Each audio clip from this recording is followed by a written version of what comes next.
Honorable Speaker, I present the interim budget for 24-25.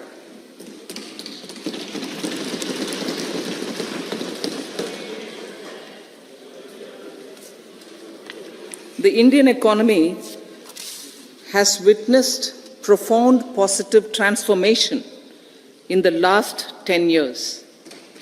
The people of India are looking ahead to the future with hope and optimism. With the blessings of the people, when our government, under the visionary and dynamic leadership of Honorable Prime Minister Shri Narendra Modi, assumed office in 2014, the country was facing enormous challenges. With Sabka Saath, Sabka Vikas as its mantra, the government overcame those challenges in right earnest. Structural reforms were undertaken. Pro-people programs were formulated and implemented promptly. Conditions were created for more opportunities for employment and entrepreneurship. The economy got a new vigor. The fruits of development started reaching the people at scale. The country got a new sense of purpose and hope.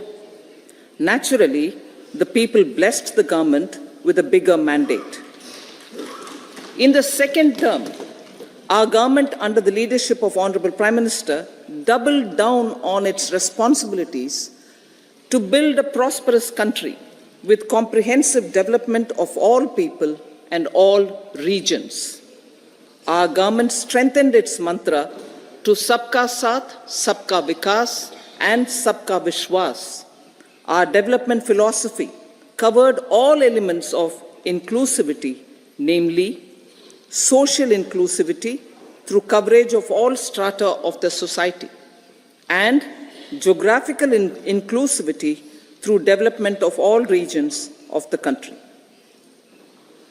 With the whole of nation approach of Sabka Prayas, the country overcame the challenges of once-in-a-century pandemic, took long strides towards Atmanirbhar Bharat, committed to Panch Pran, and laid solid foundations for the Amrit Kal. As a result, our young country has high aspirations, pride in its present, and hope and confidence for a bright future. We expect that our government, based on its stupendous work, will be blessed again by the people with a resounding mandate. Inclusive development and growth. Our humane and inclusive approach to development is a marked and deliberate departure from the earlier approach of provisioning up to village level. Development programs were thus provisioned. In the last 10 years, however, have targeted each and every household and individual through housing for all, Har Ghar Jal, electricity for all, cooking gas for all, bank accounts and financial services for all in record time. The worries about food have been eliminated through free ration for 80 crore people. Minimum support prices for the produce of Annadata are periodically increased appropriately. These and the provision of basic necessities have enhanced real income in the rural areas. Their economic needs could be addressed, thus spurring growth and generating jobs. Social justice.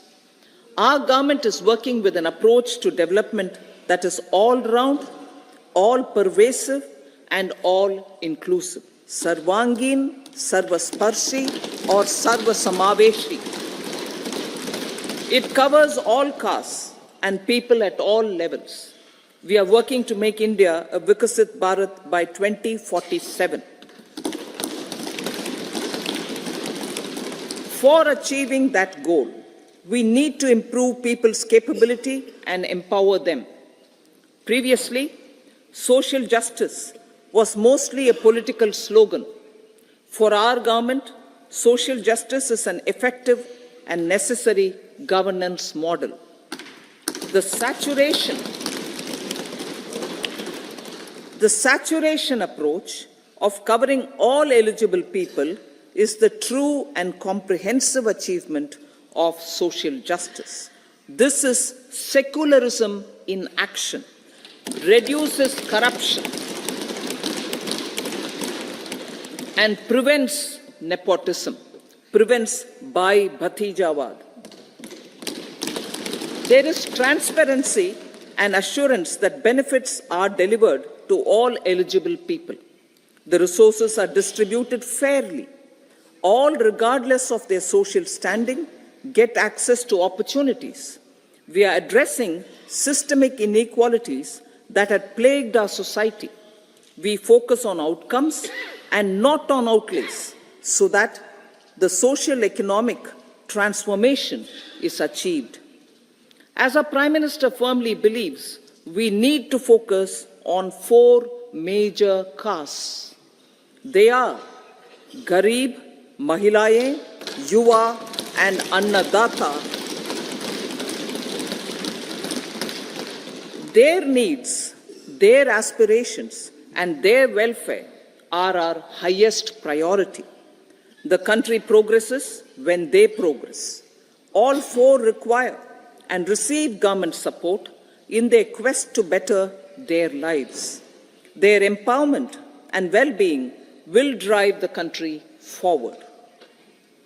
Garib Kalyan, Desh Ka Kalyan. We believe in empowering the poor. The earlier approach of tackling poverty through entitlements had resulted in very modest outcomes.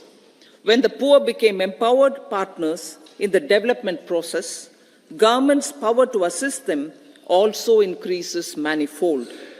With the pursuit of Sabka Saath, in these 10 years, the government has assisted 25 crore people to get freedom from multi-dimensional poverty. Our government's efforts are now getting synergized with energy and passion of such empowered people. This is truly elevating them from poverty. Direct benefit transfer of 34 lakh crore rupees from the government using PM Jan Dhan accounts has led to savings of 2.7 lakh crores of rupees for the government. This savings has been realized through avoidance of leakages prevalent earlier.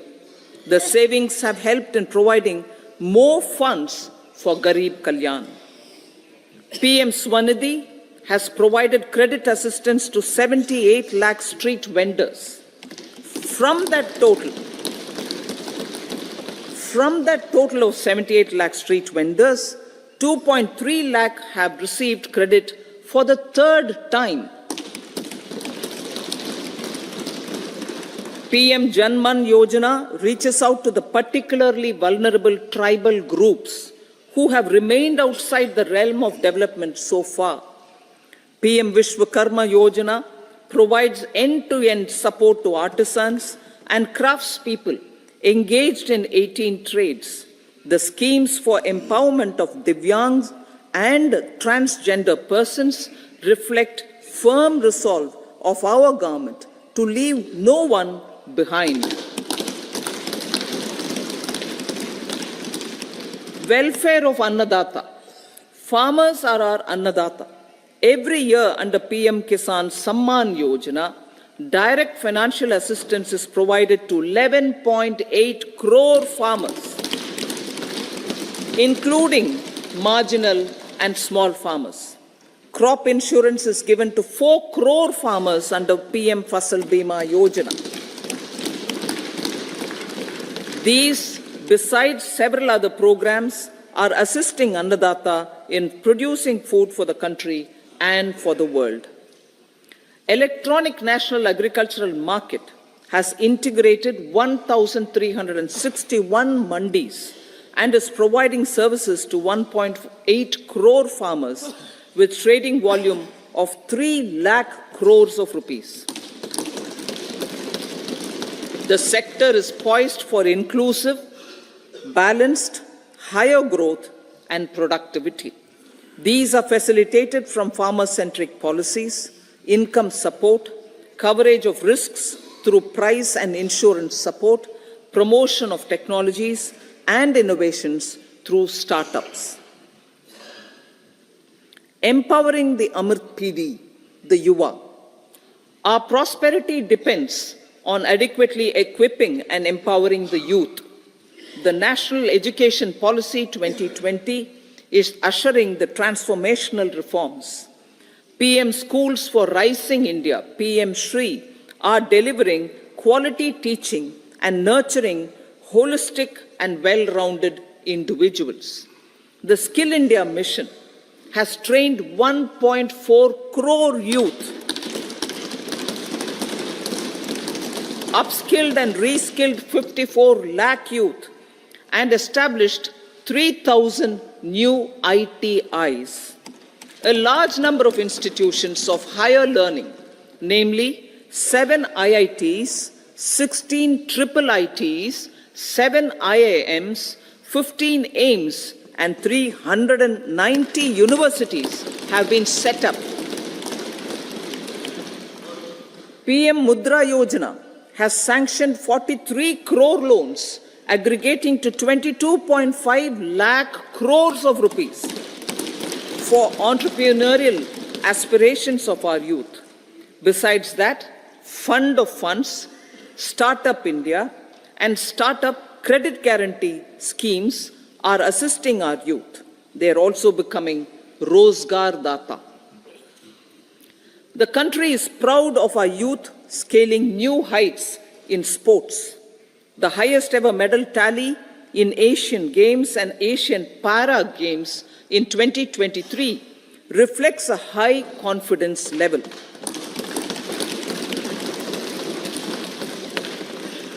Chess prodigy and our #1 ranked player Pragnananda put up a stiff fight against the reigning world champion Magnus Carlsen in 2023. Today, India has over 80 chess grandmasters compared to little over 20 in 2010.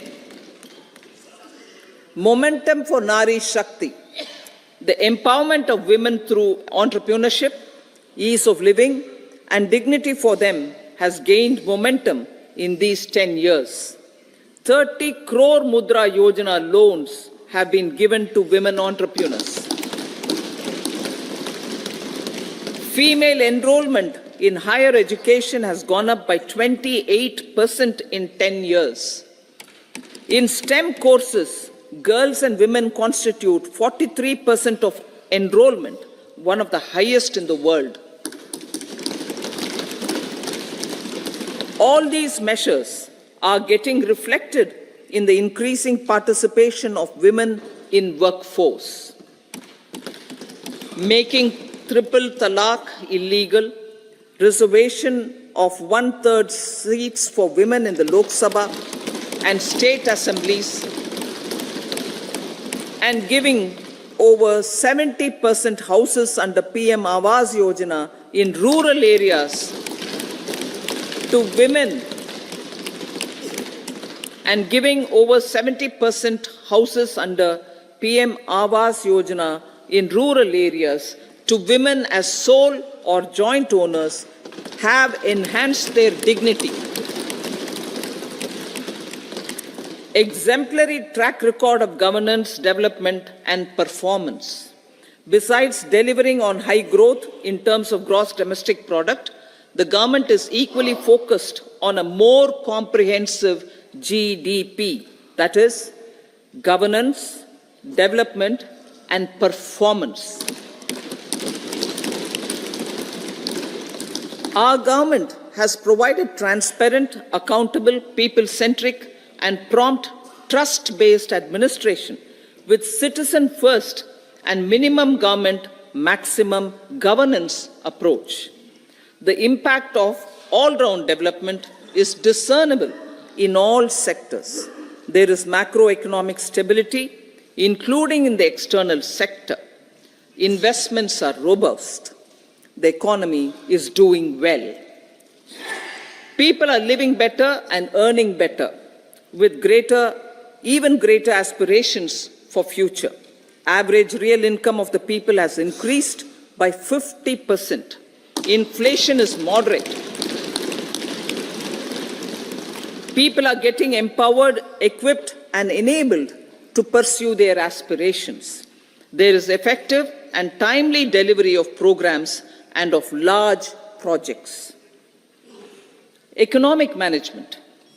The multi-pronged economic management over the past 10 years has complemented people-centric, inclusive development. Following are some of the major elements. 1. All forms of infrastructure, physical, digital, or social, are being built in record time.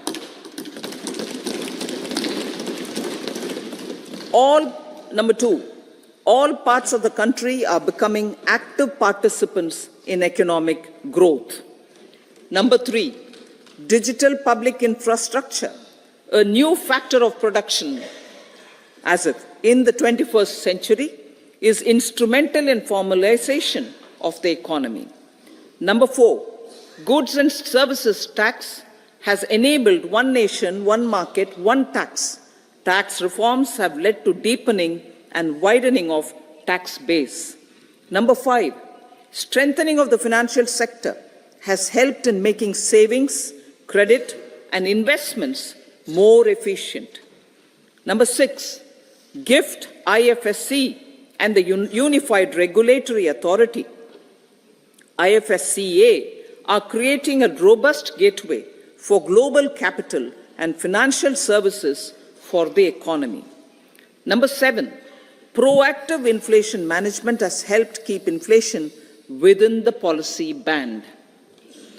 Now, the global context, Honorable Speaker, sir. Geopolitically, global affairs are becoming more complex and challenging with wars and conflicts.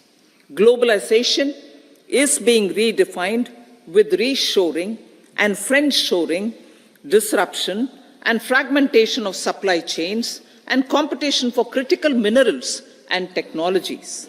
A new world order is emerging after the COVID pandemic. India assumed the G20 presidency during very difficult times for the world. The global economy was going through high inflation, high interest rates, low growth, very high public debt, low trade growth, and climate changes. The pandemic has led to a crisis of food, fertilizer, fuel, and finances for the world, while India successfully navigated its way. The country showed the way forward and built consensus on solutions for those global problems. The recently announced India-Middle East-Europe economic corridor is a strategic and economic game changer for India and others.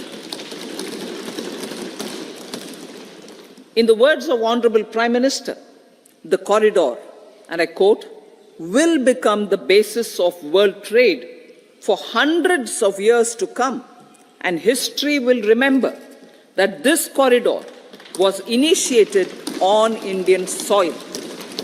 Unquote. Vision for Vikasit Bharat.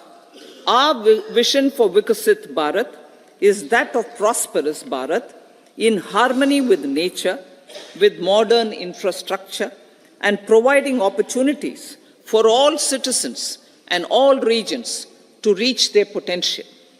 With confidence arising from strong and exemplary track record of performance and progress, earning Sabka Vishwas, the next 5 years will be years of unprecedented development and golden moments to realize the dream of developed India by 2047.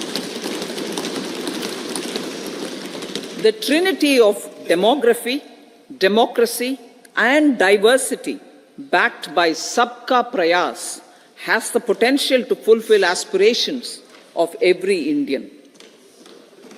As Honorable Prime Minister in his Independence Day address to the nation mentioned, I quote, "There is no dearth of opportunities, as many opportunities as we want. The country is capable of creating more opportunities. Sky is the limit," unquote. Strategy for Amrit Kal. Our government will adopt economic policies that foster and sustain growth, facilitate inclusive and sustainable development, improve productivity, create opportunities for all, help them enhance their capabilities, and contribute to generation of resources to power investments and fulfill aspirations. Guided by the principle, reform, perform, and transform, the government will take up next generation reforms and build consensus with the states and stakeholders for effective implementation. It is an important policy priority for our government to ensure timely and adequate finances, relevant technologies, and appropriate training for the micro, small, and medium enterprises, MSMEs, to grow and also compete globally. Orienting the regulatory environment to facilitate their growth will be an important element of this policy mix. Aligning with the Panchamrit goals, our government will facilitate sustaining high and more resource-efficient economic growth. This will work towards energy security in terms of availability, accessibility, and affordability. For meeting the investment needs, our government will prepare the financial sector in terms of size, capacity, skills, and regulatory framework. Aspirational Districts Program. Our government stands ready to assist the states in faster development of aspirational districts and blocks, including generation of ample economic opportunities. Development of the East. Our government will pay utmost attention to make the eastern region and its people a powerful driver of India's growth. PM Awas Yojana Gramin. Despite the challenges due to COVID, implementation of PM Awas Yojana Gramin continued, and we are close to achieving the target of 3 crore houses. 2 crore more houses will be taken up in the next 5 years to meet the requirement arising from increase in the number of families. Rooftop solarization and Muft Bijli. Through rooftop solarization, 1 crore households will be enabled to obtain up to 300 units free electricity every month. This scheme follows the resolve of Honorable Prime Minister on the historic day of consecration of Sri Ram Mandir in Ayodhya. Following benefits are expected. Savings up to 15 to 18,000 rupees annually for households from free solar electricity and selling the surplus to the distribution companies. Charging of electric vehicles. Entrepreneurship opportunities for a large number of vendors for supply and installation. Employment opportunities for the youth with technical skills in manufacturing, installation, and maintenance. Housing for middle class. Our government will launch a scheme to help deserving sections of the middle class, and I quote from Honorable Prime Minister's words, living in rented houses or slums or chawls and unauthorized colonies, unquote, to buy and build to buy or build their own houses. Medical colleges. Several youth are ambitious to get qualified as doctors. They aim to serve our people through improved healthcare services. Our government plans to set up more medical colleges by utilizing the existing hospital infrastructure under various departments. A committee for this purpose will be set up to examine the issues and make relevant recommendations. Cervical cancer vaccination. Our government will encourage vaccination for girls in the age group of 9 to 14 years for prevention of cervical cancer. Maternal and child health care. Various schemes for maternal and child care will be brought under one comprehensive program for synergy in implementation.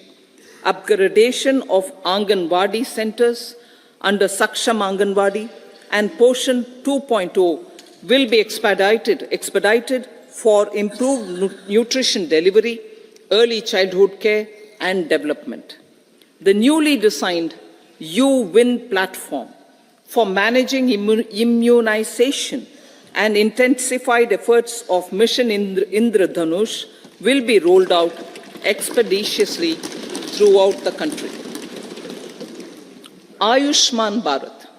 Healthcare cover under Ayushman Bharat scheme will be extended to all ASHA workers, to all Anganwadi workers and helpers. Agriculture and food processing. The efforts of value addition in agriculture sector and boosting farmers' incomes will be stepped up. Pradhan Mantri Kisan Sampada Yojana has benefited 38 lakh farmers and generated 10 lakh employment. Pradhan Mantri Formalization of Micro Food Processing Enterprises Yojana has assisted 2.4 lakh SHGs and 60,000 individuals with credit linkages. Other schemes are complementing the efforts for reducing post-harvest losses and improving productivity and incomes. For ensuring faster growth of the sector, our government will further promote private and public investment in post-harvest activities, including aggregation, modern storage, efficient supply chains, primary and secondary processing and marketing and branding. Nano DAP. After the successful adoption of nano urea, application of nano DAP on various crops will be expanded in all agroclimatic zones. Atmanirbhar Oil Seeds Abhiyan.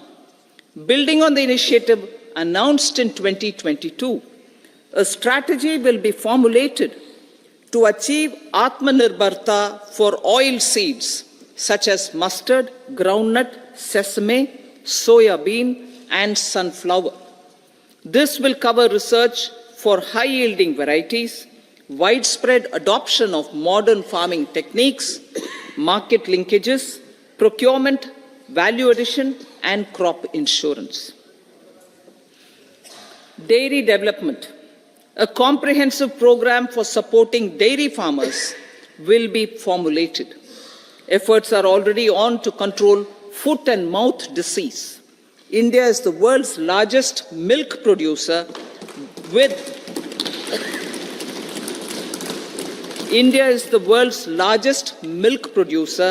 but with low productivity of milch animals. The program will be built on the success of existing schemes such as Rashtriya Gokul Mission, National Livestock Mission, and infrastructure development funds for dairy processing and animal husbandry.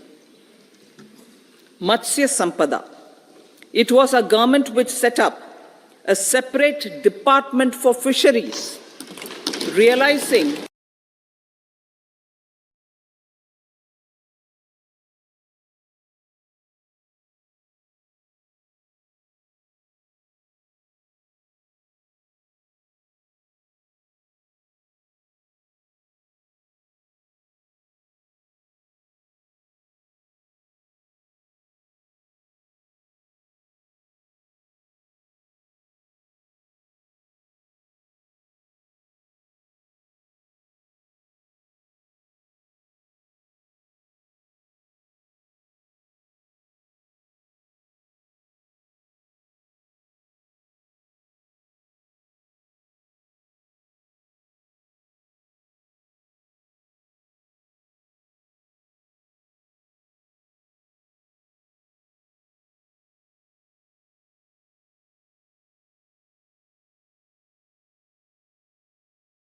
SHGs, 83 lakh SHGs with economic landscape, with empowerment and self-reliance. Honorable Speaker, sir, their success has assisted nearly 1 crore women to become Lakpati Didi already. They are an inspiration to others. Their achievements will be recognized through honoring them. Buoyed by the success, it has been decided to enhance the target for Lakpati Didi from 2 crores to 3 crores.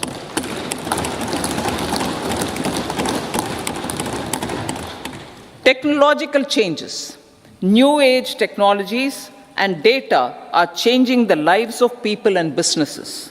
They are also enabling new economic opportunities and facilitating provision of high-quality services at affordable prices for all, including those at the bottom of the pyramid. Opportunities for India at the global level are expanding. India is showing solutions through innovation and entrepreneurship of its people. Research and innovation for catalyzing growth, employment, and development. Prime Minister Shastri, Prime Minister Lal Bahadur Shastri gave the slogan of Jai Jawan, Jai Kisan. Prime Minister Vajpayee, Atal Bihari Vajpayee ji, made that Jai Jawan, Jai Kisan, Jai Vigyan. Prime Minister Modi has furthered that to Jai Jawan, Jai Kisan, Jai Vigyan, and Jai Anusandhan, as innovation is the foundation of development. For our tech-savvy youth, this will be a golden era. A corpus of 1 lakh crore rupees will be established with 50-year interest-free loan provided. The corpus will provide long-term financing or refinancing with long tenors and low and or nil. I repeat that sentence. The corpus will provide long-term financing or refinancing with long tenors and low or nil interest rates. This will encourage the private sector to scale up research and innovation significantly in sunrise domains. We need to have programs that combine the powers of our youth and technology. A new scheme will be launched for strengthening deep tech technologies for defense purposes and expediting Atmanirbharta. Infrastructure development. Building on the massive tripling of the capital expenditure outlay in the past 4 years, resulting in huge multiplier impact on economic growth and employment creation, the outlay for the next year is being increased by 11.1% to 11,111 crore rupees. This would be 3.4% of our GDP. Railways. 3 major railway corridor programs will be implemented. These are energy, mineral, and cement corridor. Number 2, port connectivity corridors. And number 3, high traffic density corridors.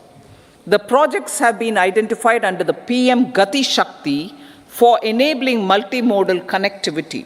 They will improve logistics efficiency and reduce cost.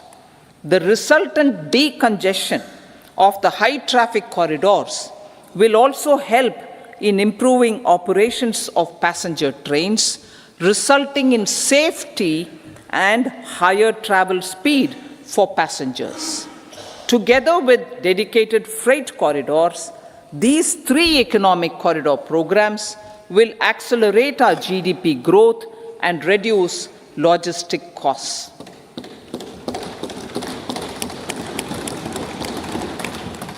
40,000 normal rail bogies will be converted to Vande Bharat standards to enhance safety, convenience, and comfort of passengers. Aviation sector. The aviation sector has been galvanized in the past 10 years. Number of airports have doubled to 149. Rollout of air connectivity to Tier 2 and Tier 3 cities under UDAN scheme has been widespread. 517 new routes are carrying 1.3 crore passengers. Indian carriers have proactively placed orders for over 1,000 new aircrafts. Expansion of existing airports and development of new airports will continue expeditiously. Metro and Namo Bharat. We have a fast expanding middle class and rapid urbanization is taking place. Metro rail and Namo Bharat can be the catalyst for the required urban transformation. Expansion of these systems will be supported in large cities, focusing on transit-oriented development. Green energy. Towards meeting our commitment for net zero by 2070, the following measures will be taken. Viability gap funding will be provided for harnessing offshore wind energy potential for initial capacity of 1 gigawatt. Coal gasification and liquefaction capacity of 100 metric tons will be set up by 2030. This will also help in reducing imports of natural gas, methanol, and ammonia. Phased mandatory blending of compressed biogas in compressed natural gas for transport and piped natural gas for domestic purposes will be mandated. Financial assistance will be provided for procurement of biomass aggregation machinery to support collection. Electric vehicle ecosystem. Our government will expand this and strengthen the e-vehicle ecosystem by supporting manufacturing and charging infrastructure. Greater adoption of e-buses for public transport networks will be encouraged through payment security mechanism. Biomanufacturing and biofoundry. For promoting green growth, a new scheme of biomanufacturing and biofoundry will be launched. This will provide environment-friendly alternatives such as biodegradable polymers, bioplastics, biopharmaceuticals, and bioagri inputs. This scheme will also help in transforming today's consumptive manufacturing paradigm to the one based on regenerative principles. Blue Economy 2.0. For promoting climate resilient activities for Blue Economy 2.0, a scheme for restoration and adaptation measures and coastal aquaculture and mariculture with integrated and multi-sectoral approach will be launched. Comprehensive development of tourist centers. The success of organizing G20 meetings in 60 places presented diversity of India to global audience. Our economic strength has made the country an attractive destination for business and conference tourism. Our middle class also now aspires to travel and explore. Tourism, including spiritual tourism, has tremendous opportunities for local entrepreneurship. States will be encouraged to take up comprehensive development of iconic tourist centers, branding and marketing them at global scale. A framework for rating of the centers based on quality of facilities and services will be established. Long-term interest-free loans will be provided to states for financing such development on matching basis. To address the emerging fervor for domestic tourism, Honorable Speaker, sir, projects for port connectivity, tourism infrastructure, and amenities will be taken up on our islands, including Lakshadweep. This will help in generating employment also. Promoting investments. The FDI inflow during 2014 to 23 was $596 billion, marking a golden era. That is twice the inflow during 2005 to 14. For encouraging sustained foreign investment, we are negotiating bilateral investment treaties with our foreign partners in the spirit of First Develop India. FDI is First Develop India. Reforms in the states for Vikasit Bharat.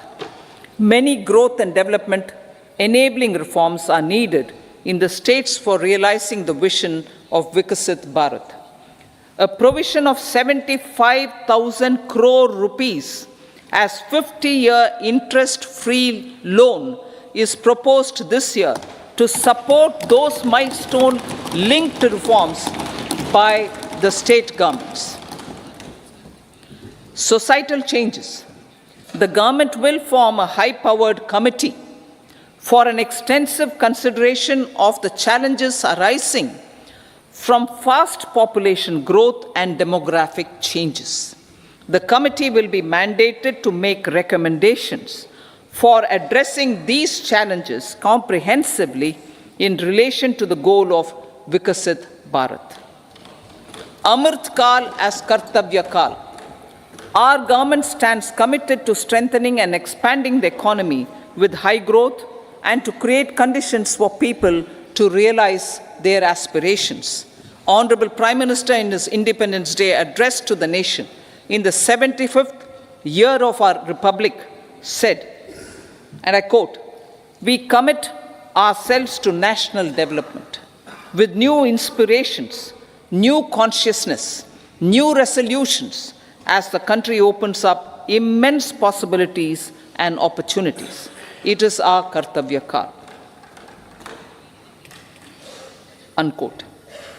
Every challenge of the pre-2014 era was overcome through our economic management and our governance. These have placed the country on a resolute path of sustained high growth. This has been possible through right policies, true intentions, and appropriate decisions.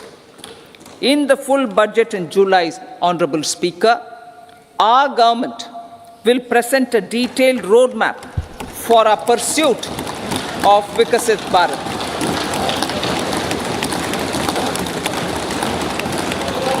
Revised estimates. Revised estimates of 2023-24. The revised estimate of the total receipts other than borrowings is 27.56 lakh crores of rupees, of which the tax receipts are 23.24 lakh crore rupees. The revised estimate of total expenditure is 44.90 lakh crore rupees. The revenue receipts at 30.03 lakh crore rupees are expected to be higher than the budget estimate, reflecting strong growth momentum and formalization in the economy. The revised estimate of the fiscal deficit is 5.8% of GDP, improving on the budget estimate, notwithstanding moderation in the nominal growth estimates. Budget estimates for 2024-25. Coming to the year 2024-25, the total receipts other than borrowings and total expenditure are estimated at 30.80 and 47.66 lakh crore rupees respectively. The tax receipts are estimated at 26.02 lakh crore rupees. The scheme of 50-year interest-free loan for capital expenditure to states will be continued this year with an outlay of 1.3 lakh crore rupees.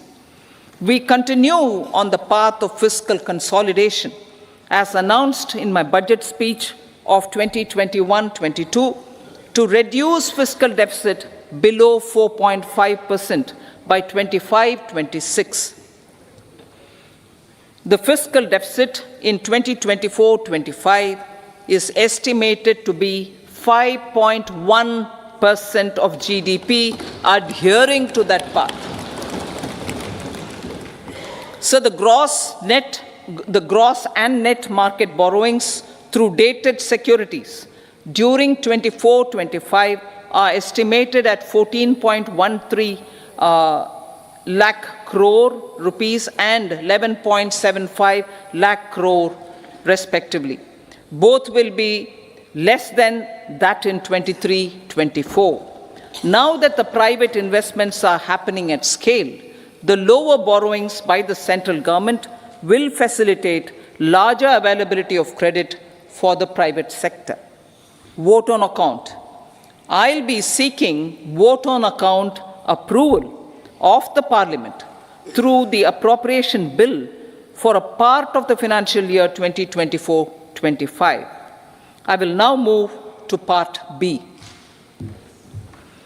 Honorable Speaker, sir, over the last 10 years, the direct tax collections have more than trebled and the return filers swelled 2.4 times. I would like to assure the taxpayers that their contributions have been used wisely for the development of the country and welfare of its people. I appreciate the taxpayers for their continued support.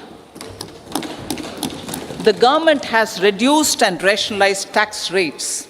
Under the new tax scheme, there is now no tax liability for taxpayers with income up to 7 lakh rupees, up from 2.2 lakh rupees in the financial year 2013-14. The threshold for presumptive taxation for retail businesses was increased from 2 crores to 3 crores. Similarly, the threshold for professionals eligible for presumptive taxation was increased from 50 lakh rupees to 75 lakh rupees. Also, corporate tax rate was decreased from 30% to 22% for existing domestic companies and to 15% for certain new manufacturing companies. Honorable Speaker, sir, in the last 5 years, our focus has been to improve taxpayer services. The age-old jurisdiction-based assessment system was transformed with the introduction of faceless assessment and appeal, thereby imparting greater efficiency, transparency, and accountability. Introduction of updated income tax returns, a new Form 26 AS, and pre-filling of tax returns